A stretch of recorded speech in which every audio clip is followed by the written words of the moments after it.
Halo semuanya, senang sekali rasanya kita bisa berkumpul dan mengobrol santai hari ini. Seperti sedang duduk di kafe favorit sambil menikmati kopi hangat. Pernah tidak kalian merasa benar-benar lelah setelah seharian beraktivitas? Bayangkan saat berada di dalam kereta Yamanote Line yang super padat di jam pulang kerja. Tubuh rasanya mau remuk kan? Tiba-tiba, orang di sebelah kalian bergeser sedikit, memberi ruang tanpa sepatah kata pun. Atau melihat rekan kerja rela pulang terlambat demi membantu memperbaiki kesalahan temannya. Padahal itu bukan tugas dia. Di tengah dunia yang serba cepat dengan ekspektasi tinggi, momen kecil penuh perhatian seperti itu rasanya sungguh menyejukkan hati. Ya kan?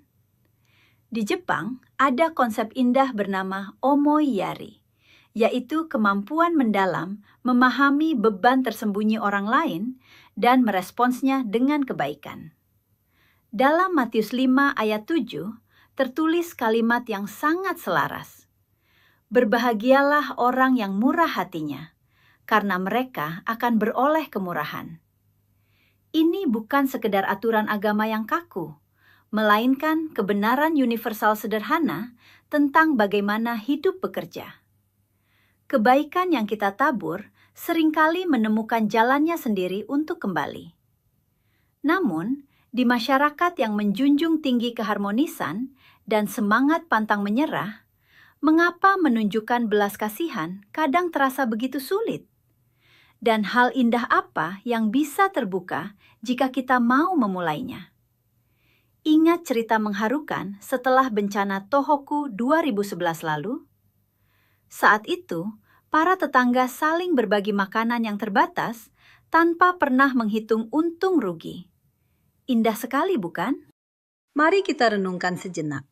Belas kasihan sejati selalu dimulai dari kemampuan melihat dan menyadari perjuangan tersembunyi orang lain. Ini persis seperti esensi omoyari. Hal ini mirip dengan perhatian mendetail dalam upacara minum teh, chanoyu, di mana setiap detail dipersiapkan matang untuk kenyamanan sang tamu, bahkan sebelum diminta. Di zaman sekarang, kita terbiasa dengan istilah kuki wo yomu atau membaca suasana. Tapi seberapa sering kita menggunakan kepekaan itu untuk merasakan beban berat orang di sekitar kita? Dalam kisah Alkitab tentang orang Samaria yang murah hati, belas kasihan berawal dari mata yang melihat penderitaan, lalu digerakkan oleh kasih sayang. Coba bayangkan seorang salarimen yang sama lelahnya, namun memilih diam-diam mengambil alih tugas juniornya yang kelelahan mengejar tenggat waktu. Tindakan kecil yang tidak berisik inilah yang mengubah suasana di sekitar kita menjadi jauh lebih hangat. Namun, jujur saja ya, kadang ada ketegangan nyata antara rasa keadilan, tuntutan sosial masyarakat, seken, dan keinginan menunjukkan kebaikan hati. Kita sering terjebak di antara giri, kewajiban moral, dan ninjo, perasaan kemanusiaan yang tulus. Konflik batin seperti ini sering kita temukan dalam sastra klasik maupun dinamika kehidupan sehari-hari, bukan? Di tengah masyarakat meritokrasi bertekanan tinggi, menunjukkan belas kasihan seringkali terasa sangat berisiko karena takut dianggap lemah. Padahal, belas kasihan berarti kita rela menanggung sedikit ketidaknyamanan agar orang lain bisa bernapas lega. Coba kita analogikan dengan keindahan bunga sakura yang mekar hanya sesaat. Fenomena ini mengingatkan kita bahwa memilih berbaik hati mungkin terasa seperti pengorbanan sementara. Namun, dampak keindahan yang ditinggalkannya di hati seseorang akan bertahan sangat lama, bahkan selamanya. Satu hal yang perlu kita sadari adalah kenyataan universal. Tidak ada manusia yang sempurna. Kita semua pasti pernah melakukan kesalahan, terutama di bawah tekanan luar biasa. Disinilah pentingnya nilai Hanse atau refleksi diri setelah mengalami kegagalan. Dan rasanya sungguh melegakan ketika saat kita salah, orang-orang justru memberikan pengertian, bukan penghakiman. Coba ingat kembali, kapan terakhir kali kalian sangat bersyukur karena seseorang mau bersabar menghadapi kekurangan kalian. Menyadari bahwa diri kita sendiri rapuh dan membutuhkan pengampunan akan melembutkan hati, sehingga kita lebih mudah berempati. Kita bisa belajar dari ketangguhan komunitas yang bangkit pasca bencana alam. Di sana, mereka tidak saling menyalahkan, melainkan saling bahu-membahu. Hubungan kemanusiaan yang tulus justru lahir dari titik kerapuhan bersama ini. Tindakan belas kasihan yang konsisten, sekecil apapun, memiliki kekuatan luar biasa untuk mempererat hubungan dan membangun rasa percaya. Kita bisa melihat contoh indahnya dalam tradisi Festival Obon atau melalui jaringan dukungan moral yang bergerak senyap ketika ada tetangga yang sedang mengalami masa-masa sulit. Apalagi di era moden, di mana banyak dari kita bekerja dari rumah atau tinggal jauh di luar negeri. Rasa kesepian seringkali menjadi tembok pemisah tebal. Di sinilah belas kasihan hadir sebagai jembatan. Keharmonisan yang kita jaga tidak akan mendalam jika hanya mengandalkan aturan formal. Akan hidup ketika kita mempraktikkan belas kasihan. Ingat bagaimana dunia kagum melihat pendukung tim Jepang sukarela membersihkan stadion setelah pertandingan? Itu adalah contoh nyata belas kasihan sebagai kepedulian kolektif yang tenang namun menyentuh. Kembali ke janji dalam Matius 5 ayat 7 yang kita bahas di awal tadi. Kebaikan yang kita lakukan sebenarnya sedang menciptakan sebuah lingkaran kebaikan yang pada akhirnya akan kembali lagi kepada kita. Di Jepang, ada sebuah peribahasa kuno yang berbunyi, Nasake wa hito no tame narazu. Arti mendalamnya adalah, belas kasihan yang kita berikan kepada orang lain sebenarnya tidak hanya menguntungkan orang tersebut, melainkan membawa berkah dan kebaikan bagi diri kita sendiri yang memberikannya. Di tengah masa depan yang sering kali terasa penuh ketidakpastian ini, memilih untuk hidup dengan hati yang penuh belas kasihan akan memberikan kedamaian batin yang tidak bisa dibeli dengan uang.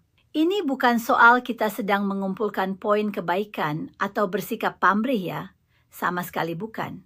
Ini adalah tentang bagaimana kita menyelaraskan hidup kita dengan prinsip dasar bagaimana sebuah hubungan kemanusiaan bisa bertumbuh dengan sehat dan berkembang dengan indah. Jadi, bagaimana kalau minggu ini kita mencoba satu hal kecil saja? Sebuah tindakan belas kasihan yang tenang dan tanpa publisitas. Misalnya, meninggalkan catatan kecil yang menyemangati di meja rekan kerja. Memberikan ruang yang lebih longgar bagi orang lain saat di kereta. Atau sekedar menahan diri untuk tidak marah ketika situasi membuat kita frustrasi. Mari kita coba dan rasakan sendiri perubahan apa yang terjadi di dalam hati kita setelah melakukannya. Ingat ya, menunjukkan belas kasihan itu sama sekali bukan tanda kelemahan atau kepura-puraan. Sebaliknya, itu adalah sebuah kekuatan jiwa yang luar biasa yang memancarkan sisi terbaik dari kemanusiaan kita. Dan percayalah, kebaikan itu seringkali kembali di saat kita sendiri sedang sangat membutuhkannya.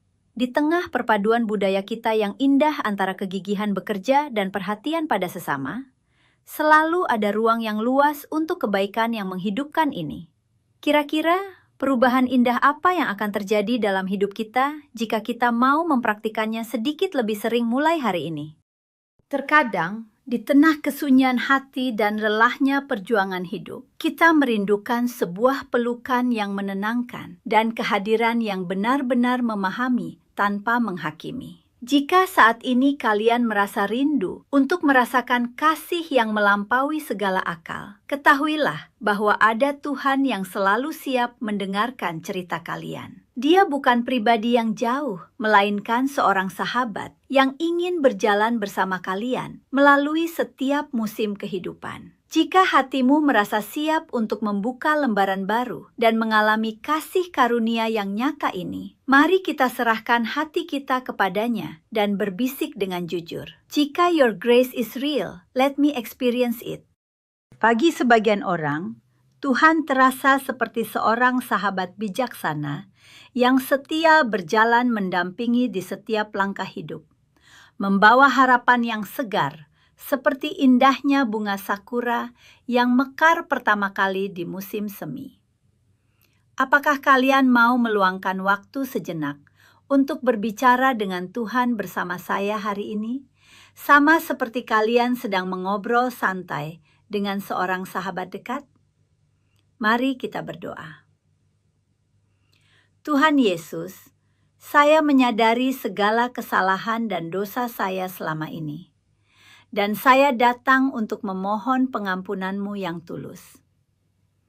Hari ini, saya mau berbalik dari jalan-jalan saya yang salah dan dengan sukacita mengundang-Mu untuk masuk, tinggal, dan berkuasa di dalam hati serta hidup saya. Saya rindu untuk sepenuhnya percaya dan mengikut-Mu sebagai Tuhan dan Juru Selamat pribadi saya yang hidup. Tolonglah saya ya Tuhan, agar saya dapat semakin memahami betapa luasnya kasih dan anugerah-Mu yang memulihkan. Saya sangat membutuhkan bimbingan-Mu yang kudus untuk benar-benar mengubah hati saya yang keras dan membaharui cara berpikir saya setiap hari. Tuntunlah setiap langkah kaki saya, agar seluruh tindakan dan keputusan hidup saya selalu selaras dengan kehendak-Mu yang mulia dan tujuan indah yang sudah Engkau siapkan bagi masa depan saya. Ke dalam tangan-Mu saya berserah. Dalam nama Tuhan Yesus, saya berdoa. Amin.